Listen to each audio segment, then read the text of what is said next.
I want to continue talking about what I was talking about before. So my face, you can tell the swelling went down. Look at the space between the glasses, and these are the glasses that used to fall down. So you can tell the swelling went down a lot. So I was talking about turning 50 and just kind of going over some things with you. What really seems to be the issue with the people doing this is they use personality assessments based on information from people who I don't associate with, who don't know me, but they also try to use what I've said publicly. So they said I used to wake up at night and say things out loud. And they said years ago, they used to tell me things that happened that I didn't know happened, and then I would wake up and repeat it or say it. Again, what I'm saying is that doesn't make a lot of sense to me.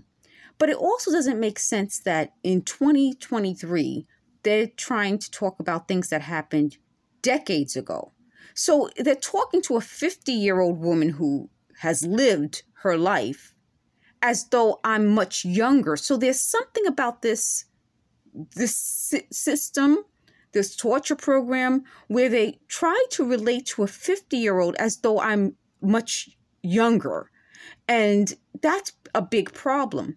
The other thing is, I don't think they remember what they thought they remembered. So, for example, they said they would wake me up at night, and they said it was years ago, and tell me something that happened in 1991 that they didn't know, meaning they wouldn't have known anyway, and that I would respond, and they said I responded a certain way to what they said. That's not true. But I'm wondering, what was it about 1991 that made that year such a big deal? So I'm trying to figure out, why are certain years a big deal? So they said they don't remember exactly when they started doing this to me. Yet from the beginning, I told you, they said specifically they started when I was born. Then they said they started when I lived before I moved in the Bronx to a different area in the Bronx. Then they said they started when I was about 9. Then they said I was 11. So had this been a legitimate program, they would have known exactly when they started, and they would have been able to document exact information. What it seems that they're doing is trying to create legitimacy from something that's illegitimate. And they don't like that word. Again, there's something in their psychological assessment where they have a thing about certain tones, certain people, certain words, so they have a personality that's abnormal. And when you're dealing with people with an abnormal personality trait, they're difficult to deal with.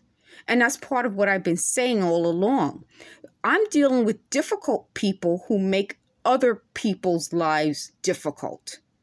It would be simple if they knew exactly what information exists and wouldn't have to depend on me to help them, because I will never help them. That's part of what I'm telling you. The other thing that I'm telling you is that had they not lied all along, they wouldn't need my help. Had they not wasted time on me, who don't want them, I don't want them, then they would have been able to find people who actually would want them. And that's part of what I'm having a difficulty explaining to them. And even if they watch these videos, they then look for fault instead of listening for meaning. They're not listening. See, they don't listen. Like we used to say, put your listening ears on. They don't put their listening ears on because they have their own thing that they're doing. And it has nothing to do with me, which is part of what I'm saying. The more evidence I put up, the more they listen for fault instead of meaning. So I'm wasting too much time and energy listening to them, although I have no way of stopping them from talking. And they pump it into my apartment. They said the reason they were hitting my head and putting the microwave technology on it is so I have to listen to them. So that is what I've been saying. It's not like I can voluntarily agree to something. It's being forced on me. And that's where the crime is. And it's a crime that they are saying is being done by people who I know aren't doing it. That's just me touching this box. So the crime is, A, they lied about this program. They don't have the right information. They force me to hear them and listen to them, and they think it's such a good idea. It's a crime. But the biggest crime is trying to convince a 50-year-old woman that they were always around me. They were not. So they said a big deal about me is that I usually run away from them. Isn't that like saying it all? They can't say we were together and we were close if I always run away from them. So part of what I'm telling you is that the more they don't put on their listening ears, the more they force themselves on me, the more the truth comes out.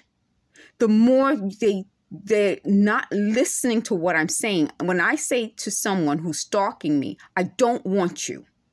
I don't want you in my life. I have that right. No one can force that on someone else. So they said this program is involuntary for me. There is no such thing. They're criminals.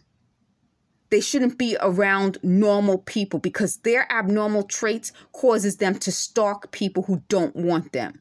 A normal person, just normal, everyday people. If you can't find someone who wants you, you don't stalk someone who does not want you. You just say, hey, I can't find anybody. But there's always someone out there for someone.